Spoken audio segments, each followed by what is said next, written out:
Chào mừng các bạn quay trở lại kênh Em Forex và mình là Minh. Hôm nay mình có nhận được một câu hỏi của một bạn là member từ trong cái group của mình và cũng đã follow mình một thời gian khá là dài. Và câu hỏi mình thấy khá là thú vị nên mình cũng sẽ chia sẻ cho mọi người. Và qua cái câu hỏi này mình cũng muốn chia sẻ những cái sai lầm và những cái vấp váp của mình ở trong thời gian quá khứ để mọi người có thể hiểu được rõ hơn về cái nghề trader này. Đó là một cái tâm sự cũng như là một cái trải lòng của mình trong cái buổi tối ngày hôm nay. Thì câu hỏi của bạn ấy như sau, mình xin phép được đọc lên như sau. Đó là có hai câu hỏi muốn hỏi bạn xem tư vấn giúp mình. Thứ nhất là cái nghề trading này có ổn không? Không biết mất bao lâu để chơi tốt như bạn và có kiếm đủ để nuôi không? Tại chán làm công ty quá, muốn làm cái gì vừa có tiền vừa có thời gian. Và thứ hai là bạn có một cái văn phòng ngoài Hà Nội không? Kiểu như vừa qua đây vừa training vừa đánh cùng. Và mình có một cái phần thứ hai trong cái câu hỏi của bạn, đó là bạn ấy muốn đầu tư vào đây là với một mức là 2.000 đô và mức lãi một ngày bạn muốn kiếm được là 100 đô một ngày.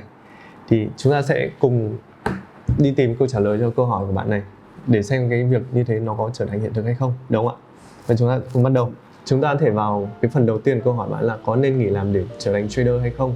Thì mình sẽ chia sẻ cái kinh nghiệm cũng như là cái sự việc đã từng trải qua mình để các bạn lấy đó làm một cái kim chỉ nam, hay lấy đó là một cái câu chuyện, một cái ví dụ để các bạn tham khảo xem cái nghề này nó có xứng đáng để cho các bạn nhảy vào, bỏ những cái công việc hiện tại để các bạn nhảy vào để bạn làm trader hay không. Thì chúng ta phải quay lại trước đây khoảng tầm đâu đó khoảng 8 đến 9 năm, thì khi đó mình là một sinh viên mới ra trường. Và ở thời điểm đó thì với một sinh viên thì mình đã có một cái công việc và một cái mức lương cũng không phải là thấp, mà cũng đó là một công việc khá là mơ ước của nhiều người, đó là mình làm ngân hàng. Nhưng mà thực sự là mình đã có một cái suy nghĩ, và mình không phải là suy nghĩ mà thực ra mình đã từng làm như thế, là mình đã nghỉ cái công việc ở thời điểm đó để mình trở thành trader, nghỉ công việc ở thời điểm đó để mình trở thành một trader đó. Và cái đó là mình không biết đấy là cái sai lầm hay đấy là một cái câu chuyện thành công của mình nữa, nhưng mà mình xin phép được kể cho các bạn chi tiết như sau. Là thời điểm đó mình tốt nghiệp đại học xong, vừa tốt nghiệp đại học xong là mình ở công việc ở một cái ngân hàng, và cái công việc nó khá là ổn định.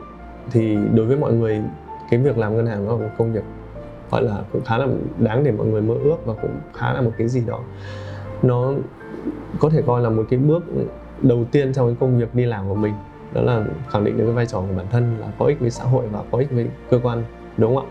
Tuy nhiên ở thời điểm đó mình có theo dõi những cái nhóm và những cái tin, thì tình cờ một ngày nào đấy mình có thấy được cái khả năng và cũng thấy được những cái bài quảng cáo về thị trường Forex, và thấy thực sự nó là tiềm năng và cái khả năng lợi nhuận nó đem lại tương đối là cao. Và mình đã đi đến một cái quyết định giống như bạn đã vừa hỏi mình đã thực sự mình đã nghỉ việc cái thời gian đó để mình tham gia cái thị trường này, để mình cố gắng mình trở thành một trader.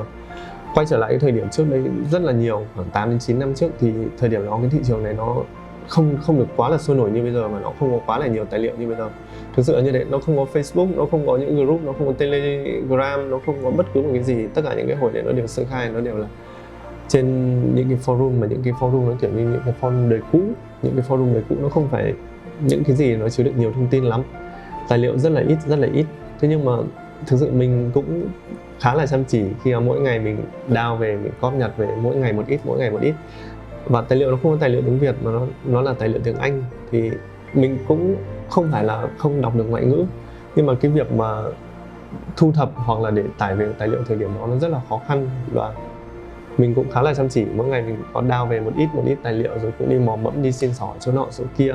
Nhưng mà chẳng qua là như thời điểm hiện tại thì các bạn có thể lên trên YouTube hoặc lên Facebook hoặc là lên bất cứ trên Google gõ cái tài liệu tìm hiểu Forex, thì nó tất cả hầu như đều là miễn phí và nó rất là nhiều. Nhưng thời điểm đó thì thực sự nó không có gì, và cái việc mình đã làm là mình tải về từng ít một của những cái tài liệu đó, để dành mỗi ngày mình sẽ xem dần với mục tiêu là trong cái thời gian ngắn nhất là mình sẽ có cuộc sống rất là màu hồng và trở thành một trader số 1 Việt Nam kiểu như thế, và kiếm được rất là nhiều tiền, để chứng minh cho mọi người thấy là cái việc mà mình đã nghỉ ngân hàng nó là một quyết định đúng đắn, đúng không ạ?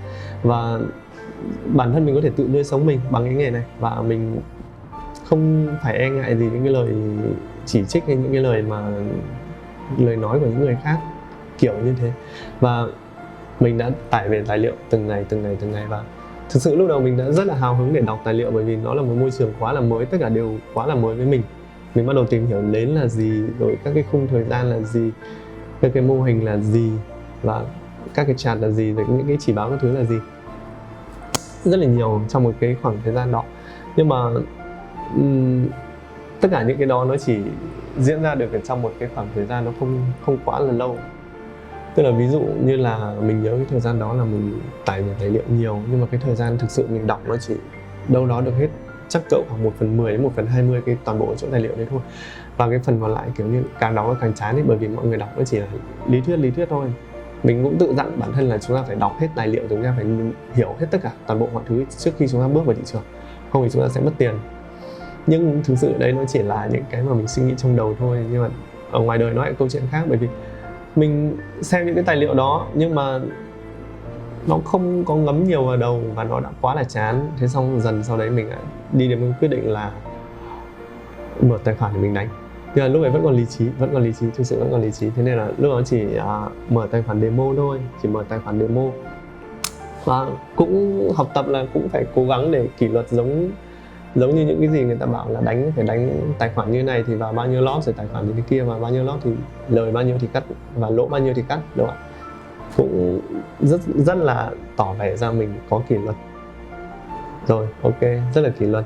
Nhưng như mọi người đã biết ấy, đánh tài khoản demo thì nó rất là dễ và cái chuỗi thắng của mình liên tục nó rất là dài.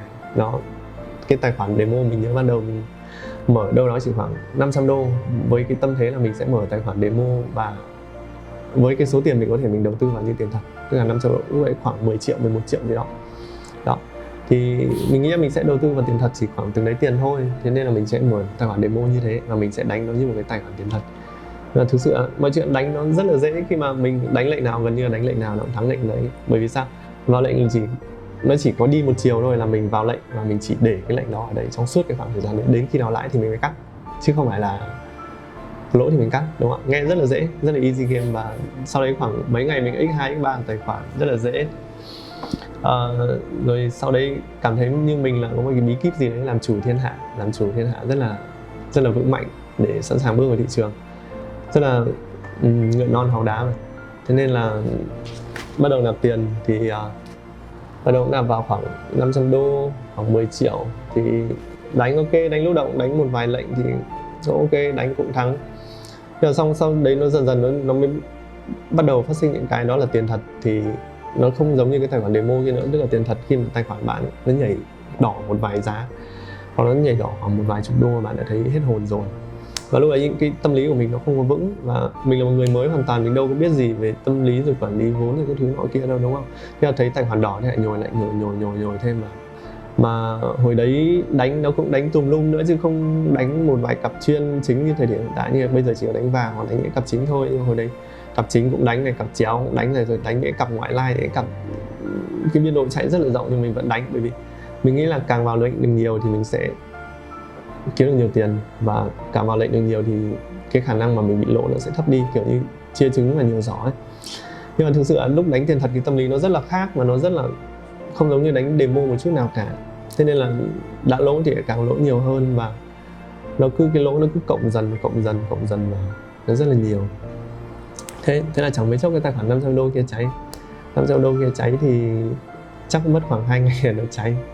Thế xong cũng chưa có nhìn nhận về cái sai lầm đấy của bản thân, mà chỉ nghĩ là do mình đen thôi, do mình đen là mình đánh những cái lệnh đấy chẳng qua mình đen, thế nên là market nó chạy ngược lại mình và mình thua sạch. Thì đấy không phải lỗi của mình,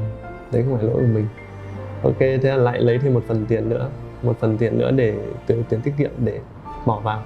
Cái lần này bỏ vào to hơn là 1.000 thì với hy vọng là sẽ gỡ lại được cái phần kia và cover được cho cái phần lỗ kia và có thêm cái phần tiền lãi mới, đúng không? Cuộc sống vẫn rất là màu hồng cho đến khi cái sự việc cũ nó lặp đi lặp lại như thế, là có lời nhưng mà không chốt, rồi có lời nhưng mà không giữ. Thế nên là ngay từ thời điểm ban đầu những cái lệnh của mình nó lời rất là to, rất là nhiều, nhưng mà tại chẳng qua lại muốn gồng lời thêm và cuối cùng trở thành lỗ. Chắc hẳn mọi người đã nghe cái câu chuyện mà lời không chốt thì trở thành lỗ, đúng không ạ? Thế nên là bây giờ mình hay bảo mọi người là thà là ít còn hơn lỗ nhiều, đúng không ạ? Bởi vì chỉ cần một giây bạn không để ý thị trường thôi, bạn đi tắm chẳng hạn hoặc bạn đi ăn chẳng hạn, thì thị trường vẫn thay đổi 100%. Và mình nhớ ở thời điểm đấy có một cái hôm đấy là đi ăn buổi tối thì phải. Thế trước khi đi ăn mình có vào đang để đấy 5 cái lệnh đang để, sau đấy một lệnh chính và 4 cái lệnh kia, 4 cái lệnh nhồi vào cái lệnh đó. Và trước khi đi ăn thì cái con mình nhớ hồi đấy con EU thì phải, EU thì 4 cái con đấy nó đang lời và cái lệnh chính nó lời rất là nhiều, nhưng mà chủ quan không có nâng stop loss, bởi vì nghĩ là lúc đi ăn là mình sẽ vừa ăn mà mình vừa check được điện thoại, mình luôn check được giá của thị trường, rất là tự tin vào khả năng của bản thân là đại khái là lúc nào mình sẽ online để luôn phản ứng về thị trường. Nhưng mà hôm đấy là thứ sáu thì có cái tin non farm không, non farm thì đến tầm buổi tối mà cái giờ đấy, giờ Mỹ thì giờ Việt Nam đang giờ ăn tối đâu, thì giá nó chạy ngược cái rất là nhanh, thế là về phát là cháy luôn tài khoản trong 5 phút 10 phút thì cháy luôn tài khoản. Với giá giật rất là nhanh và mình vẫn nhớ cái hôm đó. Bởi vì cái nữa là cái thời điểm ban đầu vào đánh ở bên Forex thì đánh đòn bẩy cao lắm, chứ không có đánh với cái đòn bẩy bé bé thấp thấp đâu. Đánh bé bé thấp thấp nghĩ là kiểu nó đơn giản, chỉ dành cho mấy người già mà đánh an toàn thì không thích. Mà hồi đấy mình còn trẻ, mình có kinh nghiệm rồi, đánh demo mình đánh thắng trận nào mình cũng thắng mà, thế nên điều gì mình sợ, đúng không? Mình lấy luôn đòn bẩy cao thì để đạt được lợi nhuận cao, đúng không? Nhưng mà không, thực ra là đòn bẩy cao thì dẫn đến cái chết nó sớm hơn và cái chết nó nhanh hơn. Rồi đó, lần thứ 2 bị cháy. Xong sau lần thứ 2 bị cháy thì cũng có dừng lại một thời gian, dừng lại đâu đó khoảng 1 tuần 2 tuần để giữ tĩnh tâm lại bản thân, xong sau đó mới một lần nữa lại đổ thêm tiền vào thị trường, thì lại đổ nhiều hơn, là này đổ 5.000 gấp 5 lần trước, gấp 5 lần của lần trước, cũng với hy vọng là lại gỡ lại được tiền và để thắng được market. Bởi vì 5.000 thời điểm đó phải khoảng đâu đó 100 triệu, nó không phải số tiền nhỏ với người mới đi làm, với người mới đi làm. 100 triệu đánh ok, 100 triệu thì lần này có kinh nghiệm của những lần trước rồi, là có lãi thì chốt, rồi biết nâng stop loss, rồi biết quản lý vốn, rồi tất tần tật có vẻ là đã biết. Thế nên là 5.000 đó thì trong cái tuần đầu mình lãi được khoảng 5%. Đâu, lãi được 500 đô chứ, 5.000 lãi được 500 đô tức là 10% rồi, đúng không ạ? 10% trong một tuần là con số rất là lớn. Nhưng không dừng lại ở đó và lại đánh phải rút cái tiền 500 đấy ra, chỉ đánh trên cái tiền gốc 5.000 thôi, nhưng mà lại để cái tiền 500 đó ở lại. Và đấy là lại là một cái sai lầm nữa, đấy là có gốc thì các bạn nên để lại đúng phần gốc đấy thôi, còn tiền lãi thì các bạn nên rút ra, đúng không? Chứ đừng để lại cái phần lãi đó. Bởi vì khi các bạn đánh trên tiền lãi thì mọi người sẽ rất là chủ quan, bởi vì nếu mà mất thì mình chỉ mất tiền lãi thôi chứ mình không mất tiền gốc. Thế nên là cái tâm lý đánh nó sẽ rất là thoải mái và nó sẽ không còn kỷ luật, và nó sẽ không còn quá nhiều cái sự mà tuân thủ những cái gì mình đặt ra, những cái kỷ luật mình đặt ra. Và đấy là cái thời điểm mà các bạn trở nên buông thả với bản thân và buông thả cách vào lệnh của bản thân. Rồi bạn vào lệnh bậy bạ, rồi lệnh nào bạn vào được, bởi vì bạn nghĩ là nếu mà chỉ mất 500 đô thôi là mình chỉ mất tiền lãi thôi chứ mình không mất tiền gốc. Nhưng mà thực sự là sau khi mất 500 đô đấy, mình đã cố gắng đánh những cái lót mà gấp đôi, gấp ba cái lần đầu để cố cày lại cái 500 đô đấy và để cố kiếm được cái lãi đấy, nhưng mà lại thua và cứ sau mỗi lần thua tâm lý càng ngày càng khó chịu, chỉ muốn đánh những cái lệnh to hơn thôi. Và cái tài khoản lần thứ 3 này duy trì chắc đâu đấy được 2 tuần hơn và lại cháy một lần nữa đó. Và đấy là đến một cái lúc mình nhận ra là mình cần phải dừng lại và mình xem lại mình đang thiếu những cái gì và mình cần phải làm những cái gì ở thời điểm đó. Bởi vì lúc đấy không thể nào mà mình mãi để mình lúc nào mình cũng bơm tiền vào thị trường, mình không phải là kiểu Rick Kidd như thế này suốt ngày bơm tiền vào, đúng không? Chắc chắn mình không thể làm thế được, tiền nó chỉ là có hạn thôi và mình mất thì cũng tiếc mà, chứ không thể nào mà cứ lần nào mình sẽ bơm từng đấy tiền vào. Đó, nó sẽ là một cái cuộc chơi rất mệt mỏi nếu mà bạn dành tiền để bạn đánh lại market, đúng không ạ? Và cái hai nữa, các bạn phải biết được là nếu mà bạn làm trader chuyên nghiệp, trader full time, các bạn sẽ phải đánh đổi rất là nhiều thứ, thực sự rất là nhiều thứ. Thứ nhất là gia đình, thứ hai là sức khỏe. Đó là hai cái mà nhãn tiền các bạn thể nhìn thấy được. Ví dụ trong bữa cơm các bạn không thể nào bạn ăn cơm được cùng với gia đình, bởi vì hôm đấy nó ra tin non farm, đúng không? Đến buổi tối bạn không thể nào đi ngủ cùng với vợ, hoặc không thể nào bế con đi ngủ được, bởi vì lúc đấy là lúc thị trường đang biến động rất là mạnh, chứ các bạn không thể nào đi ngủ được thời điểm đó, đúng không? Và rồi nếu mà bạn làm trader, bạn sẽ trải qua cảm giác là không bao giờ có một cái giấc ngủ nào qua đêm nó gọi là trọn giấc cả, bởi vì cứ đến giờ sáng bạn lại tỉnh giấc một lần, 3-4 tiếng lại tỉnh giấc một lần. Bởi vì sao? Bởi vì 4 tiếng lại đóng đến 4 giờ một lần, và đấy là cái thời điểm mà nó giao phiên, và những cái thời điểm nó biến động rất là mạnh. Và nếu mà không chủ động được thì mình sẽ bị mất tiền thời điểm đó, đúng không? 3 giờ dậy, rồi 7 giờ dậy, rồi 11 giờ, 10 giờ dậy đó. Những cái khung giờ mà chắc chắn bạn sẽ phải gặp ở cái thời điểm đó là lúc mà người ta đi làm thì bạn đi ngủ, mà lúc người ta đi ngủ thì bạn đi làm, chắc chắn là như thế. Đó là cái bài học nhãn tiền và các bạn phải đánh đổi. Và cái tâm lý nữa, các bạn sẽ phải đánh đổi rất là nhiều. Những cái hôm nào mà các bạn có cái lệnh mà thắng ấy, thì các bạn sẽ cảm thấy ăn cơm sẽ ngon hơn hẳn. Còn những cái hôm nào mà lệnh các bạn đang thua hoặc là nó đang âm trạng thái rồi nhưng mà chưa đóng thì thực sự cái bữa cơm như là kiểu cơm tràn nước mắt ấy. Và cái tâm lý bạn sẽ bị ảnh hưởng nữa, sẽ cáu giận rồi bực bội rồi rất là khó chịu với những người xung quanh. Nó như kiểu chỉ một cái chuyện nhỏ nhỏ thôi, như con bạn ăn cơm chậm chẳng hạn, bạn thể quát nó rồi vợ làm cái món này nó hơi mặn chẳng hạn thì lại có thể xảy ra cãi nhau đó. Đấy là cái chuyện các bạn phải suy nghĩ đến. Chắc có thể là bây giờ mình nói những cái chuyện này thôi thì các bạn có thể thấy cái chuyện này nó là chỉ là những cái chuyện gió thổi qua tai thôi, thì nó chưa đụng đến mình thôi, thì mình chưa biết được cái chuyện đó. Nhưng mà thực sự là các bạn phải xác định là nếu làm trader full time thì các bạn sẽ phải đánh đổi những cái điều đó. Hai nữa là sức khỏe, đúng không ạ? Ngủ muộn thì chắc chắn sẽ ảnh hưởng đến sức khỏe rồi, sức khỏe cả về những cái ở bên ngoài cũng như những cái nội tạng ở bên trong, đúng không ạ? Về da dẻ này, rồi về mắt này, đó, còn chưa kể đến vai gáy này, xương khớp này, tất cả đều sẽ bị ảnh hưởng rất là nhiều. Nếu các bạn làm cái trader này, các bạn chọn lựa sai lầm thì chắc chắn là mình nghĩ là về sau sẽ không đủ tiền để chữa những cái bệnh đó. Bởi vì thực sự những cái bệnh đó nó không phải những cái bệnh chữa được ngày 1, ngày 2 đâu, mà nó sẽ đi suốt đến cuộc đời, như đau vai gáy này, đau mắt này, rồi trầm cảm này, căng thẳng đầu óc này, máu không lên não này đó.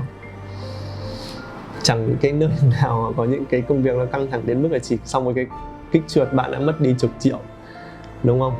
Không có cái công việc nào như thế sau vài chục phút mất đi chục triệu, hoặc là sau vài chục phút lời được chục triệu. Nó không có công việc nào như thế. Và đấy là cái mặt trái của những cái này mà các bạn cần phải quan tâm và cần phải để ý đến. Thì quay lại thời điểm lúc đó, như nãy mình đã nói là mình đã dừng lại một thời gian và để tìm hiểu và để học tập lại.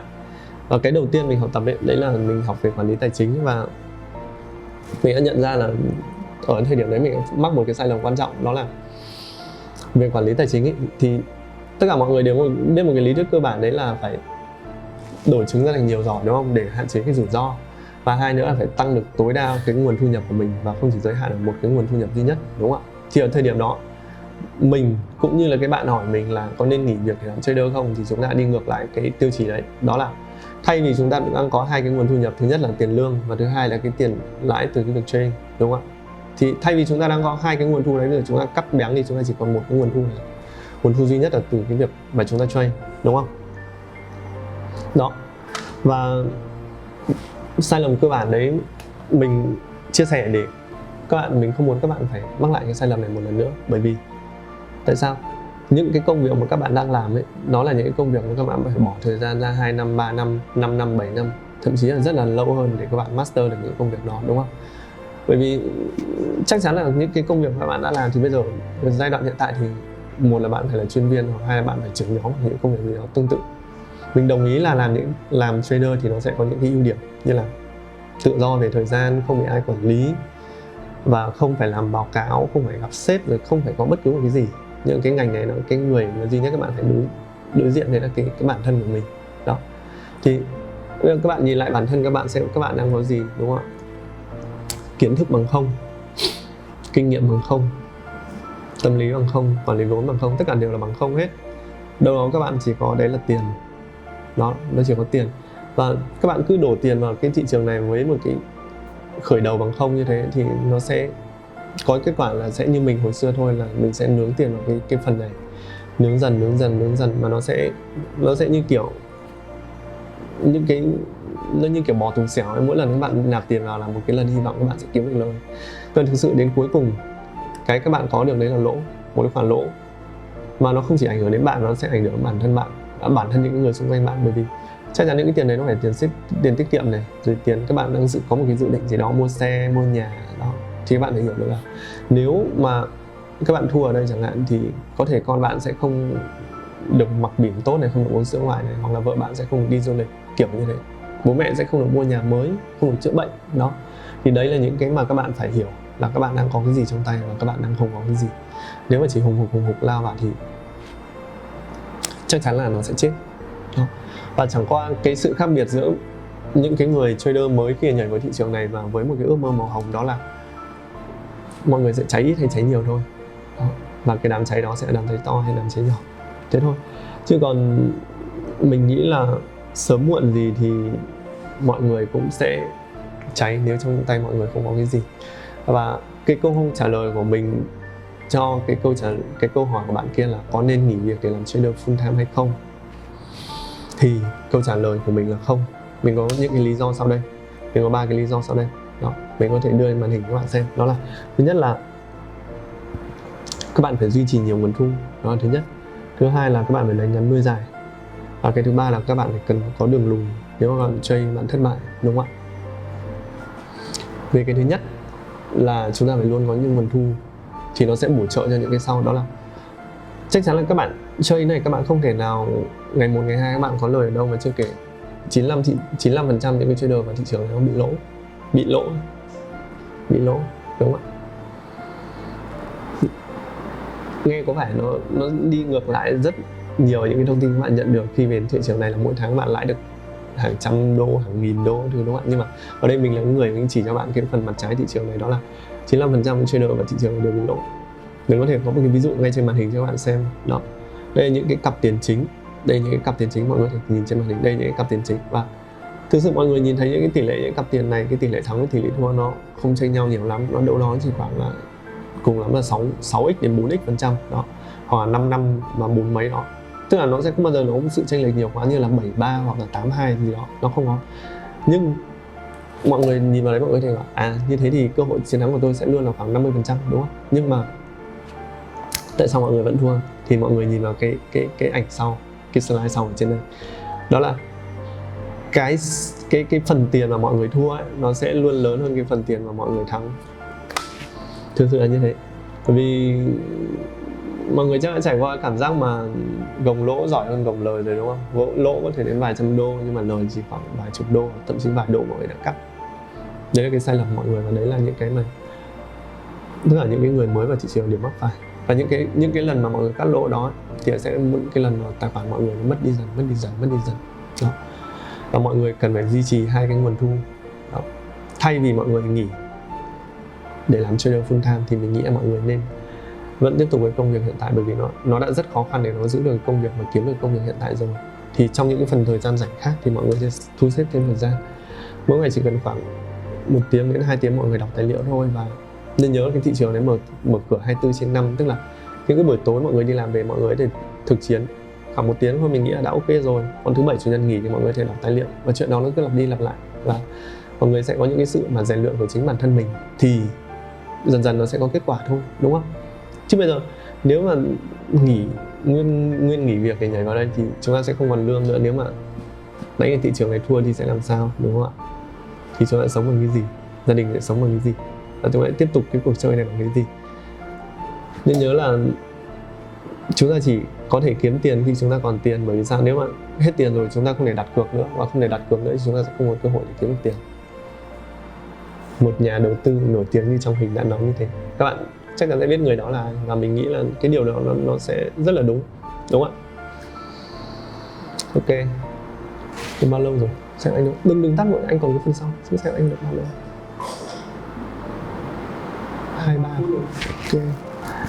Và nốt cái phần này là xong. Và cái phần thứ hai mình muốn chia sẻ nốt về cái câu hỏi của bạn kia, đó là chúng ta sẽ kiếm được bao nhiêu phần trăm, bao nhiêu tiền thị trường này nếu mà chúng ta đầu tư vào đây. Mình không nói là làm trader full time nhé, ở đây mình có thể nói mình chỉ làm trader part time thôi. Mình sẽ quay lại câu hỏi của bạn kia. Câu hỏi bạn kia nó là với mức vốn 2.000 đô thì bạn kỳ vọng cái mức lãi là 100 đô một ngày. Thì 2.000 đô với mức lãi 100 đô tính ra là khoảng 5% một ngày, đúng không ạ? 5% một ngày. Thì một tháng mình là 30 ngày, thì nếu các bạn đánh thắng 30 ngày trong một tháng thì cái mức tiền lãi của bạn là 1.500% một tháng, đúng không ạ? Tức là gấp 15 lần tài khoản, đúng không ạ? Và nếu các bạn đánh 20 ngày thì cái mức lợi nhuận nó là 1.000%, tức là x10 tài khoản trong một tháng. Nghe nó đã rất là vô lý rồi, đúng không? Và nó rất là khó để nó thực hiện được. Đó. Cho nên là ngay cái lúc mà vào thị trường này, cái sai đầu tiên mọi người là mọi người đã đưa ra cái kỳ vọng sai ở cái thị trường này 5% một ngày. Trong khi bây giờ các bạn gửi ngân hàng thì cái mức lợi nhuận người ta trả cho bạn ấy tối đa nếu mà các bạn thể thương lượng được một số tiền rất là lớn thì nó sẽ rơi vào khoảng 10% một năm nhé. Tức là bạn bỏ 100 triệu vào thì một năm cuối năm bạn mới cầm về 10 triệu, đúng không ạ? Thế thì tại sao ở trong đây các bạn lại đưa ra một cái mức lợi nhuận nó quá là viển vông như thế, đó là 1.500%, 1.500% trong một tháng, đúng không ạ? Đó, thì đấy là mọi người sai ngay từ đầu. Xác định target sai thì cái target nó cao quá nó sẽ dẫn đến kỳ vọng các bạn cao, kỳ vọng cao nó sẽ dẫn đến những cái mà cái ham muốn ấy, cái lòng tham bạn cao quá, bạn sẽ không kiềm chế được cái đó. Thì mình nghĩ một cái mức target nó hợp lý đối với những cái người mới ấy, thì mình nghĩ đâu đó nó rơi vào khoảng 0,3% một ngày đến 0,5% một ngày. Thì với cái mức mà 0,5% một ngày thì nếu bạn đánh đều một tháng 30 ngày và ngày nào bạn giữ được cái mức đó thì nó sẽ rơi vào khoảng 0,5 với 30 thì bạn sẽ rơi vào đâu đấy khoảng 15%. Còn nếu các bạn đánh là mức 0,3% một ngày thì một tháng các bạn sẽ có khoảng 10%, 9% đến 10% một tháng. Thì đấy là cái mức mà mình nghĩ không phải là không làm được, nhưng mà ít ra là nó sẽ còn hợp lý hơn so với cái mức 1.500 và 1.000%, đúng không ạ? Các bạn nhớ cái mức đó cho mình là 0,3% một ngày và 0,5% một ngày. Đó, thì cái mức mà chúng ta kỳ vọng được thì nó sẽ rơi vào khoảng 9% đến 15% một tháng thì mình nghĩ ok. Và nếu một năm có 12 tháng thì có thể các bạn trừ hao đi những cái tháng bạn thua, hoặc là 12 tháng bạn chỉ đánh 10 tháng thôi, thì một năm các bạn sẽ đem về cái mức lợi nhuận là đâu đấy khoảng 100% hoặc là 150%. Tức là sau một năm các bạn sẽ x2 được tài khoản, hoặc x 1,5 lần tài khoản, đúng không ạ? Nó là một cái số tiền rất là nhiều và nó sẽ nhiều hơn rất nhiều những kênh đầu tư khác. Mình có thể nói cho các bạn là những kênh đầu tư truyền thống ấy, nó chỉ rơi vào đâu đấy khoảng 2% một năm là mọi người đã happy rồi. Hoặc là đối với quỹ đầu tư lớn thì cái danh mục đầu tư của họ là họ kỳ vọng cái mức lợi nhuận đấy là khoảng, mình nghĩ là 15% đã giỏi lắm rồi. 15% mà ổn định năm này qua năm này, năm này qua năm kia, nó là một cái mức nó rất là, mọi người rất happy với mức đó rồi. Còn nếu ở trong cái thị trường này mọi người đạt được cái mức kỳ vọng như là mình đã, mức lợi nhuận như mình đã nói, thì mình nghĩ đấy là một mức có thể chúng ta đều có thể đạt được mức đó. Cái chúng ta cần làm đó là chúng ta có thời gian và chúng ta có một cái định hướng đúng đắn, và chúng ta có những cái nguồn thông tin chúng ta đúng đắn để chúng ta tham khảo, chứ không phải là mọi người nhìn thấy những cái người khác người ta làm được thì chúng ta sẽ không làm được, chúng ta sẽ làm được, đúng không ạ? Có một câu chuyện nó như này, đấy là ở cái làng kia nó có hai người, một người làm bánh mì, một người làm nhà thơ, đúng không? Thế một hôm ông nhà thơ đến hỏi ông làm bánh mì có dễ không? Thì ông làm bánh mì, ông làm cái việc này nó trăm năm ngày tháng rồi, ngày nào ông làm lặp đi lặp lại đến cái mức mà nhắm mắt ông có thể làm được bánh mì. Thì ông bảo làm bánh mì nó rất đơn giản. Đó. Thế sau đó ông làm bánh mì ông cũng chán lắm rồi, bây giờ ông muốn chuyển sang cái lĩnh vực mới.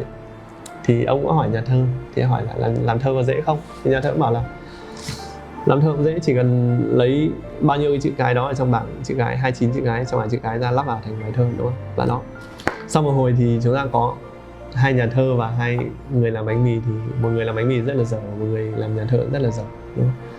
Đó, thế nên là chuyện gì cũng thế, mọi người cần phải có thời gian chứ đừng mong ngày 1, ngày 2 mọi người chiến thắng.